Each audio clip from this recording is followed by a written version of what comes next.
Hi guys, Mahesh friends మనకు ఆంధ్రప్రదేశ్లో 2286 GDS vacancy సంబంధించి సో 2 months బ్యాక్ మనకు ఒక నోటిఫికేషన్ రిలీజ్ అయిన విషయం తెలిసిందే కదా. సో ఆ యొక్క వేకెన్సీ సంబంధించిన ఫలితాలనే మనకు అఫీషియల్ వెబ్సైట్లో అందుబాటులోకి తేవడం జరిగింది. అయితే యాక్చువల్గా మనకు ఎస్టర్డే సాయంత్రానికి మనకు ఈ యొక్క ఫలితాలను రిలీజ్ అయ్యాయి. అభ్యర్థులకి అంటే సెలెక్ట్ అయిన అభ్యర్థులకు మనకు మెసేజ్ కూడా వెళ్ళడం అయితే జరిగింది. అయితే మనకు ఈ యొక్క ఫలితాలు అనేవి మనకు కేవలం ఇప్పుడు మాత్రమే ఈ యొక్క అఫీషియల్ వెబ్సైట్లో అందుబాటులోకి తేవడం అయితే జరిగింది. సో అందుకని వీడియో అనేది చేయలేకపోయారు. ఎందుకంటే అఫీషియల్ వెబ్సైట్లో లేకుండా మీకు ఫలితాలు వచ్చాయని చెప్తే తప్పకుండా మీలో చాలా మంది కూడా ఫేక్ న్యూస్ అని చెప్పి కొట్టుపారేస్తారు కాబట్టి సో అందుకని వెయిటింగ్ అనేది చేయడం జరిగింది. సో అఫీషియల్ వెబ్సైట్లో మనకు ఇక్కడ మనం పరిశీలించినట్లయితే ఆంధ్రప్రదేశ్ 2286 న్యూ రిజల్ట్స్ అని చెప్పి ఉంది కదా. సో అక్కడ మనం రిజల్ట్స్ అనే దాని మీద క్లిక్ చేయాల్సి అయితే ఉంటుంది.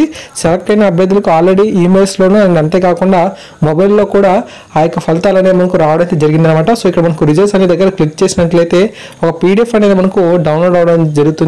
ఆ యొక్క పీడిఎఫ్లో మనం పరిశీలించినట్లయితే మన యొక్క ఫుల్ డీటెయిల్స్ అనేవి ఉండడం అయితే జరుగుతుంది అనమాట. సో అక్కడ ఒకసారి మీకు ఇది ఓపెన్ చేసి చూపిస్తాను చూడండి ఫ్రెండ్స్.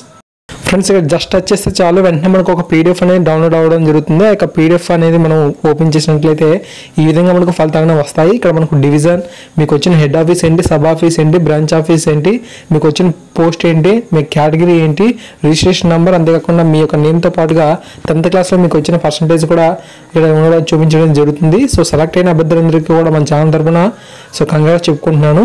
అండ్ అంతేకాకుండా ఏంటంటే మీరు సెలెక్ట్ అయిన తర్వాత మీకు కొన్ని డేస్కి మనకు ఒక లెటర్ అనేది రావడం జరుగుతుంది. ఆ యొక్క లెటర్లో మీకు ఎక్కడైతే ఈ యొక్క వెరిఫికేషన్ అనేది ఉంటుందో మీ యొక్క సర్టిఫికేట్స్ ఏమేమి సబ్మిట్ చేయాలనే ఇన్ఫర్మేషన్ కూడా ఉండడం అయితే జరుగుతుంది.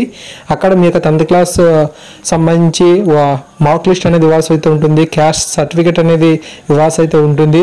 కంప్యూటర్ సర్టిఫికేట్ కూడా ఇవ్వాల్సి అయితే ఉంటుంది. ఒకవేళ మీరు పాలిటెక్నిక్ కానీ బీటెక్ కానీ డిగ్రీలో మీరు ఏదైనా కంప్యూటర్ సంబంధించిన సబ్జెక్ట్ కనుక మీకు ఉంటే మీరు కొత్తగా ఏమీ కంప్యూటర్ సర్టిఫికేట్ అనేది సబ్మిట్ చేయాల్సిన అవసరం లేదు. ఓకేనా. ఒకవేళ కంప్యూటర్ సంబంధించి ఇప్పటివరకు కూడా మీరు ఏ సబ్జెక్ట్ లేకపోయినట్లయితే ఖచ్చితంగా ఏదో కోర్స్ అనేది చేసి ఉండాలి.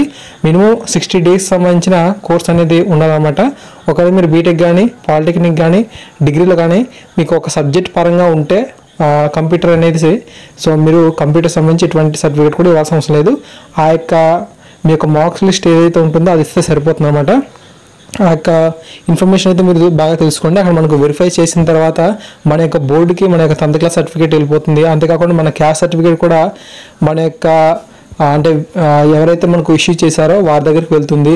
మన యొక్క కంప్యూటర్ సర్టిఫికేట్ కూడా వాళ్ళైతే వెరిఫై చేస్తారు. ఇలా వెరిఫై చేసిన తర్వాత మరలా కొన్ని రోజులకి మన యొక్క సర్టిఫికేట్స్ అన్నీ కూడా ఇచ్చేయడం అయితే జరుగుతుంది అనమాట. ఓకేనా ఫ్రెండ్స్.